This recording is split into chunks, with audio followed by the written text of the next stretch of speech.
Hey everybody, this is Matthew Ogle with VYPE Media, here once again speaking with head coach Jennifer Knight of the Clear Springs Chargers softball program. Historic season, we've said it again and again and again through each passing week, and y'all certainly know how to pump up a crowd. And I was there for a Tascasita series. As you know, I told my boss after game 2, I'm like, I want to go see them play game 3, and y'all did not disappoint. And y'all didn't disappoint this past week. You're playing East Central. That first game was, I think, a backbreaker for the Hornets because after they had, a 3-run advantage in the final inning, you'll end up coming back, winning, getting 4 runs, closing it out with Grace Hurst in the final inning. So tell me, I think I might have asked you the same thing after Atascocita. What is it about the fight y'all have? I told Ariana and Alyssa, I said, not to sound gross, but y'all are zombies. Like, doesn't matter what happens to y'all, doesn't matter what the score is, y'all don't die.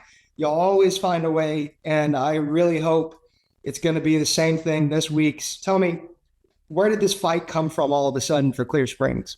It's not all of the sudden. I mean, I know that everybody thinks that it's all of the sudden, but it's not. Absolutely. And it's something that's been building for years, right? We've had talent, and this team just has that extra thing about them.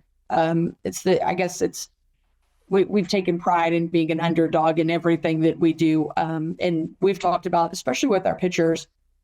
We've talked about we've just been overlooked, like their whole careers, and just being recruited and all of those different things.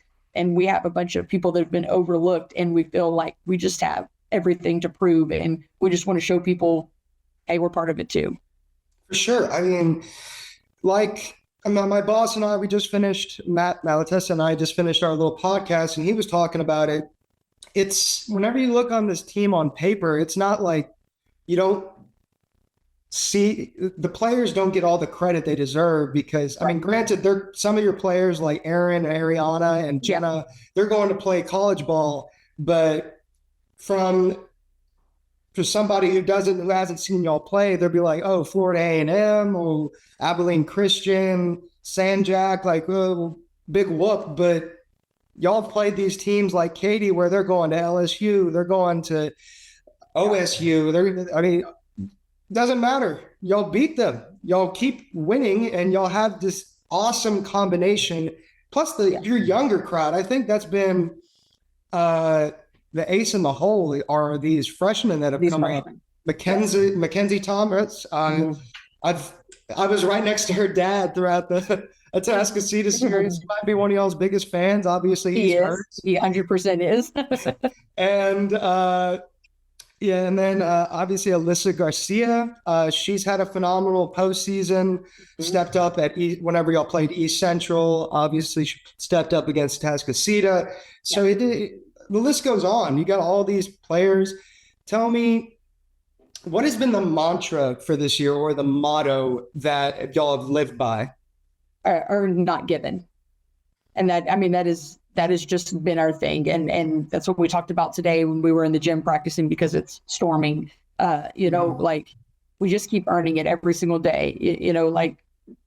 We like the hard work. We like the process of it. And I think that that's been just the difference maker is that they've come to work every single day. And I mean, of course, they're teenagers, whatever, at some point they complain. But in the big picture of it, they've come every single day. They've done everything that's asked of them and more than what's been asked of them. And it was their own expectation. It was their own goal. It was something that they just wanted and they worked for. Sure. I think it's funny enough. That's the same mantra for Lake Creek. I asked Coach Candace Carter. It's played on its face. You gotta show why you're in this situation. Yeah. And y'all have done that through each passing week. And I've been impressed by Jenna as well, Jenna Hashaw. I mean, she's usually your number one pitcher.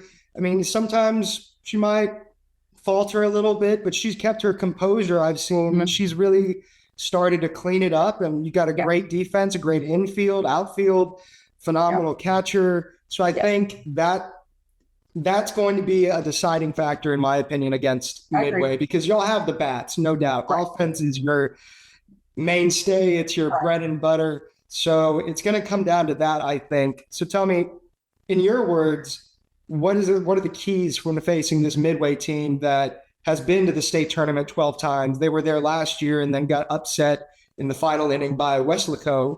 And this is your first ever appearance in the state tournament, making history, rewriting the books. In your words, what is it going to take in order to defeat a formidable opponent like them?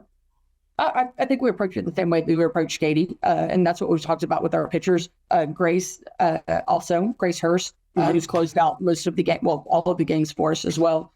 And just talking about, we just asked them to just do their job. Like, we don't need you to do anything other than what your job is. Like, hit your spots, be on your way. They're going to hit the ball. That's not an issue. You know, we know they're going to hit. We know what we're up against. But again, and it goes back to that work part of it. Like, Grace and Jenna pitch every single day. Like, they work every single day. It is tireless. It is, I'm like, I don't want you to pitch today. Like, well, can we just throw a little bit, kind of situation, so I think when it gets hard, like, we go back and we're like, no, we've worked on it. We know we need to do, and who knows what's going to happen, but the end of it, we've gotten here and it's not enough for us. And that's what the kids' mindset is. And I think that's the most important part of that. And the defense just does their job. We have a super speedy center fielder, Nalana, and, her covering as much ground as possible. And then for us to just be able to hit the ball, and not just home runs. Do we love home runs? 100%. But I think everybody does. Yeah, but it's been, and I think, to all of our lineup to continue to hit the way that they have. Like in this past series, our 3, 4, 5 didn't hit, I say as well. Just they hit plenty fine. But we had some big hits from the bottom half of the lineup, and then our slappers have been just clutch. So just to do what we've been doing and see what happens at the end of it, give ourselves a chance at the end of the game. I think that's a great luxury to have as a coach whenever, like, say a batter goes 1 for 3 and 1 for 4, and I think it's just because the standard's so high for y'all at this point. Yeah, it's like that's a slow day. Yeah, it feels like it. But yeah, I mean, looking at your lineup, whenever I was covering it, I don't see any weaknesses whenever it comes to it, because you got Alana as is it Alana or Emily as your leadoff? Alana's the leadoff. And then, I mean, you make your way down with Erin and Mackenzie, Ariana, Alyssa, Brooke, Koliani, your sister Brinley is, I think, your second hitter. Brinley's in the 2. Yeah. So it's top to bottom. It's stacked, and it's like you said, it's not all of a sudden. It's been built up. And I think people are finally starting to recognize, I mean, they kind of have to at this point. You're in the state final. Yeah. But I think that underdog mentality it's a double-edged sword, because on the one hand, it gives the other team more confidence than they should have. And then that can also bite them in the butt, which happened to Katie, happened to Atascocita. East Central, they were there right along the side, y'all, because they were for the first time. So they were humble, just like y'all are. So I'm really, really excited to see what happens whenever you face against Midway. It's this Saturday at 4 p.m., correct? Mm-hmm. Saturday at 4, yeah. Well, I wish y'all a safe travel up there. Thank you. We're going to be there. I'm really excited. It's a great venue. Yeah. I'm definitely not going to be wearing my white shoes. I made that mistake. No, it's going to be a little rainy. Yeah. Yeah, because the first year I went and I had these brand new all white shoes that I got like a week prior, and I was like wearing them, and then as soon as I ran onto the field, I'm like, oh crap, this is real gravel, this is real dirt. So I'm not making that mistake again. I'm gonna wear my black shoes. Yeah, it's gone. I'm going to I don't want to wear a red shirt, because I got this VYPE shirt, which I'm probably going to wear on Friday. Okay. And I got my red VYPE shirt and then my blue VYPE shirt. So I'm probably going to wear my blue. Yeah. Okay. Don't wear some red. I mean, come on. Yeah. It's crazy also. I mean, doesn't really have anything to do with the teams at all, but every Houston team is blue. So I wish I just had 3 blue shirts Yeah. to be able to wear. So anyways, wishing you all the best of luck, Coach. Thank you. Phenomenal season. You got Coach of the Year honors possibly up there. Really excited. You and your staff. I'd rather just win on Saturday. I don't care about anything else. Accolades aside, that's good. Yeah. Let's get down to brass tacks. So anyways, appreciate it, Coach. Really excited for y'all. Go get them this week. Thank you so much. Thank you.